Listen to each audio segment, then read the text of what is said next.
വടക്കൻ സിക്കിമിലെ മണ്ണിടിച്ചിലിൽ കാണാതായ 3 സൈനികരുടെ മൃതദേഹം കണ്ടെത്തി. കാണാതായവർക്കായി തിരച്ചിൽ തുടരുകയാണ്. മഴക്കെടുതിയിൽ വടക്ക് കിഴക്കൻ സംസ്ഥാനങ്ങളിൽ 34 പേരാണ് മരിച്ചത്. ജൂൺ 4 വരെ അതിതീവ്ര മഴയുണ്ടാകുമെന്ന് മുന്നറിയിപ്പുണ്ട്.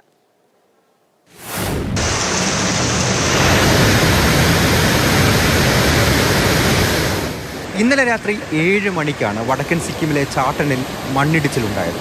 സൈനിക ക്യാമ്പുണ്ടായ മേഖലയിലും പരിസര പ്രദേശങ്ങളിലും വലിയ നാശനഷ്ടമുണ്ടായി.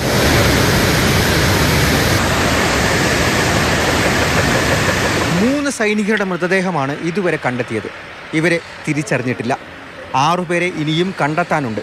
ഒഴുക്കിൽപ്പെട്ട 4 പേരെ രക്ഷിച്ച് ആശുപത്രിയിലേക്ക് മാറ്റി. കഴിഞ്ഞ 5 ദിവസമായി അതിതീവ്ര മഴയാണ് വടക്ക് കിഴക്കൻ സംസ്ഥാനങ്ങളിൽ പെയ്യുന്നത്.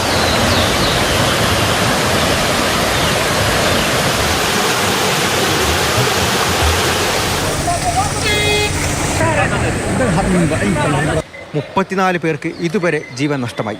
അരുണാചൽ പ്രദേശിൽ 116 വർഷത്തിനിടെ ഉണ്ടാകുന്ന ഏറ്റവും ശക്തമായ മഴയാണ് എന്ന് കേന്ദ്രമന്ത്രി കിരൺ റിജിജു ആശങ്ക അറിയിച്ചു.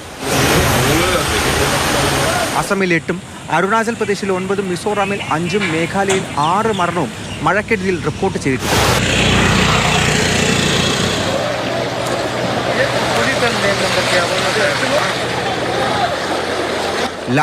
ലാച്ചൻ മേഖലയിൽ കുടുങ്ങിയ 1500-ലധികം വിനോദസഞ്ചാരികളെ രക്ഷപ്പെടുത്താൻ ശ്രമം ഇപ്പോഴും തുടരുകയാണ്. തീസ്ത നദിയിൽ ജലനിരപ്പ് ഉയർന്നു നിൽക്കുന്നത് ആശങ്ക വർദ്ധിപ്പിക്കുന്നുണ്ട്. മഴക്കെടുതി ബാധിച്ച അസം, സിക്കിം, അരുണാചൽ പ്രദേശ് എന്നീ സംസ്ഥാനങ്ങളിലെ മുഖ്യമന്ത്രിമാരുമായും മണിപ്പൂർ ഗവർണറുമായും അമിത്ഷാ സംസാരിച്ചു. NDRF പോലീസ് സംഘങ്ങൾക്കൊപ്പം അരുണാചൽ പ്രദേശിൽ ഒറ്റപ്പെട്ട ഇടങ്ങളിൽ വ്യോമസേനയുടെ ഹെലികോപ്റ്ററുകൾ രക്ഷാപ്രവർത്തന രംഗത്തുണ്ട്.